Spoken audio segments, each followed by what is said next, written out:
मनुष्य की जब मृत्यु होती है, यमराज के लोक तक पहुंचने में मनुष्य को किस प्रकार की मुसीबतों का सामना करना पड़ता है। जो मनुष्य अग्रस्त स्वभाव के होते हैं, धन और मर्यादा का ज्ञान जिसमें नहीं है, जिसको संसार में मोह माया का, वह मनुष्य अपवित्र है और वही नरक लोक में जाते हैं। दानवीर मनुष्य मोक्ष को प्राप्त करते हैं और पापी लोग यम की कष्ट पूर्वक यातना भोगते हुए नरक में जाते हैं। दुष्ट और पापी लोगों को किस प्रकार के दुख मिलते हैं, उनकी मृत्यु किस प्रकार होती है। जब संसार में मनुष्य जन्म लेता है, तब वह अपने पूर्व जन्म के कर्मों के हिसाब से शुभ अशुभ फल भोगता है। मनुष्य के कर्म के हिसाब से व्यक्ति रोगी हो जाता है। परेशानियां और रोग से वह व्यक्ति पीड़ित हो जाता है। व्यक्ति कितना भी बलवान हो, युवा अवस्था में उसकी पत्नी पुत्र होने के कारण बावजूद वह भयभीत होने लगता है। उस काल उसे घेर लेता है। वृद्ध अवस्था में व्यक्ति मृतक के समान रहता है। घर के व्यक्तियों द्वारा अपमानित होता है और अपमानजनक आहार लेता है। आहार लेने की शक्ति कम हो जाती है और इसी वजह से चलने फिरने की शक्ति कम हो जाती है और श्वास की नली कमजोर हो जाती है। मृत्यु के नज़दीक आ जाता है। मृत्यु के नज़दीक आने पर देवताओं जैसी मनुष्य की दृष्टि दिव्य हो जाती है। मरते समय मनुष्य के पांचों तत्व अपने स्थान छोड़ देते हैं और उसका एक क्षण भी मुश्किल से बीतता है। मनुष्य प्राण छोड़ते हुए इतनी पीड़ा होती है जितनी 1000 वृक्षों के काटने से होती है, वैसी ही पीड़ा प्राण निकलते समय होती है। यमदूतों के भय से व्यक्ति के मुख में लार और फैन गिरने लगता है। ऐसे ही पापियों के प्राण जब निकलते हैं, उनको यमदूत मिलते हैं। यमदूतों के लाल नेत्र होते हैं, मुख भयानक होता है। उस समय यमदूत बहुत क्रोधित होते हैं। उनके हाथ में 5 दंड होता है और दांतों को गिटगिटाते हैं। उनके मुख काले और नख विशाल होते हैं। उनको देखकर प्राणी मलमूत्र त्यागने लगता है और हाय हाय करता हुआ शरीर से निकल जाता है और उसी समय यमदूत पकड़ लेते हैं। यमदूत गले में रस्सी बांधकर ऐसे ले जाते हैं जैसे अपराधी को राजा के सिपाही लेकर जाते हैं और यमदूत मनुष्य को मार्ग में नरक के भयानक तकलीफों के बारे में बताते हैं और धमकियां भी देते हैं। यमदूतों की ऐसी कठोर वाणियों को सुनता है और तड़पता, भय से तड़पता मनुष्य वह अपने पापों को याद करते हुए उस मार्ग से जाता है और मार्ग में कुत्तों से कटवाया जाता है। मार्ग में खाने के लिए खाना और पानी नहीं मिलता।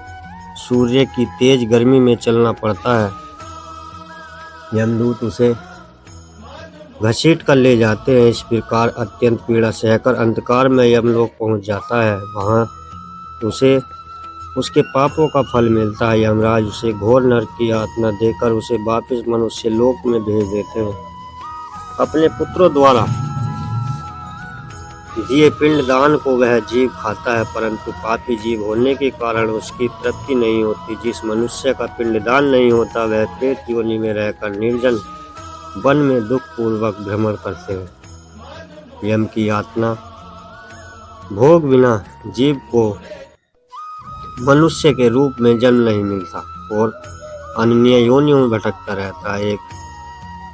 उस पिंड के 4 भाग होते हैं। 2 भाग पंचभूतों के खाने के मिलता है इस प्रकार, और 1 भाग यमदूतों को और 1 भाग जीव को मिलता है। इस प्रकार 9 दिन पिंडदान से जीव का शरीर बनता है। 10वें दिन के पिंडदान से शक्ति का संचार होता है। जिस प्रकार शरीर बनता है, नंबर 1 दिन के पिंडदान से सिर बनता है। नंबर 2 दिन के पिंडदान से गर्दन बनती है और कंधा, और 3 दिन के पिंडदान से हृदय, और 4थे दिन के पिंडदान से पीठ, और 5वें दिन के पिंडदान से नाभि उत्पन्न होती है। छठे दिन के पिंडदान से कमर, गुदा, लिंग, भंग और मांस बनता है। सातवें दिन के पिंडदान से हड्डियां बनती है। आठवें और नौवें दिन के पिंडदान से जंघा और पैर, और 10वें दिन के पिंडदान से सुधा और पिरसा उत्पन्न होती है। 11वें और 12वें दिन के श्राद्ध से जो 2 दिन तक भोजन करता है, 13वें दिन के पिंडदान से वह जीव यमदूतों के साथ बंधा हुआ अकेला संसार में आता है। बैतरणी को छोड़कर केवल यमलोक 86,000 योजन विस्तीर्ण है।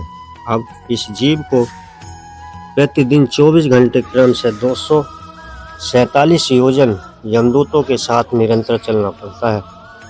चलने वाले मार्ग के अंत में 16 ग्राम पड़ते हैं। उनको लांघकर तब धर्मराज के नगर में वह पापी जीव पहुंचता है। जिन नगरों में वह पापी जीव पहुंचता है, उन नगरों के नाम ये हैं: सौम्यपुर, सौरीपुर, नगेंद्र भवन, गंधर्व, शैलागम, टोंच, क्रूरपुर, विचित्र भवन, ब्रह्मापद, दुखद, नानाक्रंदपुर, सुतत भवन, रुद्रनगर, पयोगशरण, सीतागढ़, बहुविध धर्म। इनके आगे यमपुरी है। यम के पास में बंधा हुआ वह पापी जीव मार्ग में हाय हाय रोता हुआ अपने घर को छोड़कर यमपुरी को जाता है।